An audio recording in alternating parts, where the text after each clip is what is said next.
Greetings, gather round the fire, for tonight I share a tale. A tale woven from the threads of friendship, envy, and the long shadow of fate. This is the story of Kwame and Kofi, two seeds from the same pod, grown in the rich soil of our very own, Amanfi. Amanfi, nestled in the heart of the Ashanti lands, was a town brimming with life. The air hummed with the rhythm of daily life, the chatter of women at the market, the bleating of goats, the joyful cries of children chasing each other through the dusty streets. Houses, built from mud bricks and topped with thatched roofs, stood shoulder to shoulder, their vibrant colors reflecting the spirit of the people. Kwame and Kofi, barely able to crawl, were already partners in crime, their laughter echoing through the compound, a joyous melody to their mother's ears. They were like two peas in a pod. As the Igbo people would say, they were umu nunu, birds of the same feather, inseparable and always together. Kwame, a smaller child, was quick on his feet, and Kofi was the more gentle of the two, but they were one soul in two bodies. Do you remember such a friend from your childhood? A friend closer than a brother? As they grew, Kwame and Kofi worked side by side in their family's yam fields. The sun beat down mercilessly, but their spirits remained high. They sang traditional work songs, their voices blending with the rhythmic thud of hoes against the earth. They helped each other carry heavy baskets overflowing with yams, back to the village, sharing the weight and the sweat. Old man Abu taught them about the spirits of the land, the Asamanukpai, who watched over them. He said, "Treat the earth with respect, and it will provide. Treat each other with respect, and your lives will be bountiful." These words became their guiding principles. Have you ever felt that deep connection to the land, to the earth that sustains us? Every evening, after the day's work was done, the children of Amanfi gathered beneath the ancient baobab tree. The baobab, its branches reaching up to the sky like gnarled fingers, was the heart of the community. Here, the elders shared stories of their ancestors, of brave warriors, cunning tricksters, and the wisdom of the ages. Kwame and Kofi sat side by side, their eyes wide with wonder, absorbing the tales like thirsty plants drinking in the rain. They dreamt of becoming heroes themselves. What stories do you remember from your childhood? Tales that shaped your understanding of the world. Their parents, filled with pride, started comparing them. Kwame, see how Kofi helps his mother with chores? Why can't you be more like him? Kwame's mother would say. Kofi's father would retort, Kofi, Kwame is already learning to read. You spend too much time playing soccer. These were meant as gentle nudges, but they planted the first seeds of discord in the boys' hearts. The seeds of competition began to take root. Is a little competition healthy, or does it always lead to trouble? Kwame excelled in school. He devoured books like a hungry lion devouring its prey. His mind was sharp, his memory prodigious. He dreamed of becoming a scholar, of unlocking the secrets of the universe. He loved knowledge and excelled at it. His teacher, Miss Abena, praised him constantly, showcasing his work as an example to the class. Kofi struggled with his studies, finding more joy in running and playing than in sitting still and memorizing facts. He was more interested in the real world. Kofi, on the other hand, was a natural athlete. He moved with grace and speed, his feet dancing across the soccer field like a gazelle.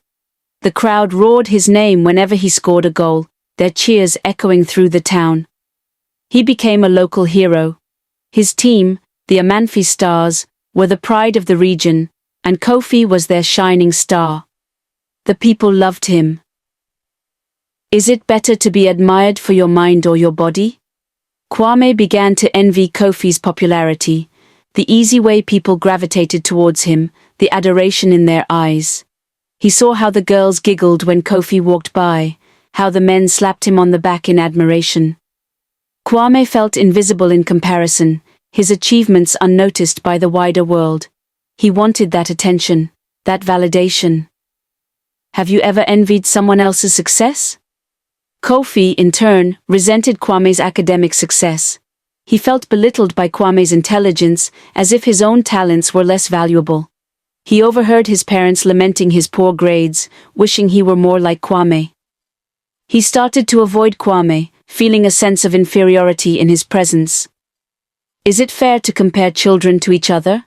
The whispers in the marketplace grew louder. Kwame is destined for greatness, some would say. He'll leave Amanfi and become a big man in the city. Others would scoff. Kofi is the real hero. He brings joy to the town with his soccer skills. Kwame just sits inside with his nose in a book. The community, unwittingly, fueled the rivalry between the two boys.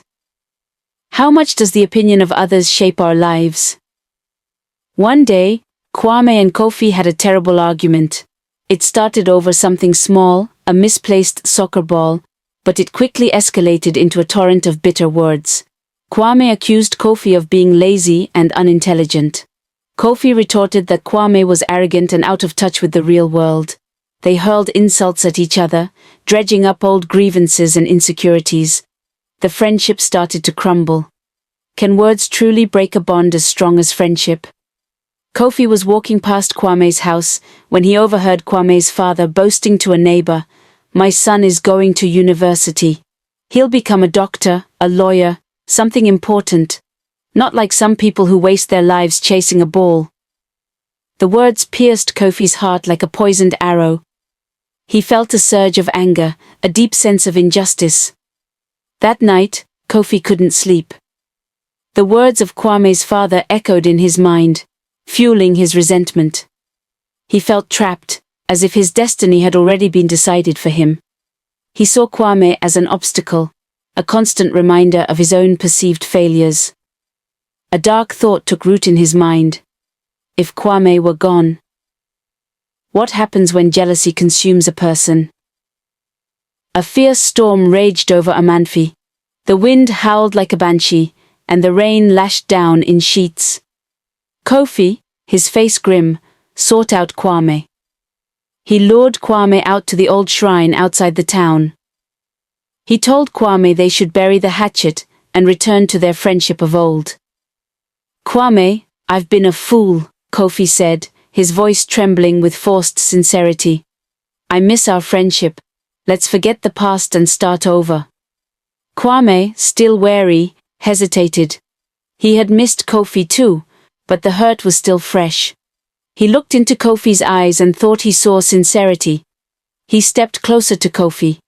As Kwame moved closer, Kofi quickly pulled out a knife. Kwame saw the glint of steel in the darkness, and fear flooded his eyes. It was too late. Kofi plunged the knife into Kwame's chest. The wound was deep, and blood gushed out. What drives a person to commit such a terrible act? Kwame gasped for air, his eyes wide with betrayal. "Kofi, why?" he whispered, his voice barely audible above the storm. Those were his last words. His body slumped to the ground, lifeless. Kofi stood over him, his face a mask of horror and regret. He had done the unthinkable. The next morning, Kwame's body was discovered. The entire village was in shock. Suspicion quickly fell on Kofi. He tried to deny it, but the evidence was overwhelming. Bloodstains on his clothes, a witness who had seen them together that night, and the overwhelming weight of his own guilt. During the trial, Kofi broke down. Tears streamed down his face as he confessed to the crime. He spoke of his envy, his resentment, the pressure he felt to compete with Kwame. "I didn't want to hate him," he sobbed, "but everyone made me feel like I had to." He was tried and found guilty and sentenced to death. As Kofi sat in his prison cell, awaiting his execution, he was filled with remorse. He replayed the events of his life in his mind, seeing all the moments where he could have chosen a different path. If only, he whispered to the cold stone walls. Is there any redemption for someone who has committed such a terrible crime? The news of Kofi's execution cast a long shadow over Amanfi. 2 lives lost, a friendship destroyed, and a community forever scarred. As the sun sets over Amalfi, painting the sky in hues of orange and purple, a haunting question lingers in the air. When does healthy competition become deadly rivalry, and who is truly to blame? Is it Kofi, driven to desperation by his own insecurities? Is it the parents, who unwittingly fueled the flames of envy? Or is it the society that constantly pits us against each other in a relentless pursuit of success? Think about it, share your thoughts in the comments below. We want to hear your opinions. And remember to subscribe to our channel and hit the notification bell so you don't miss our next story.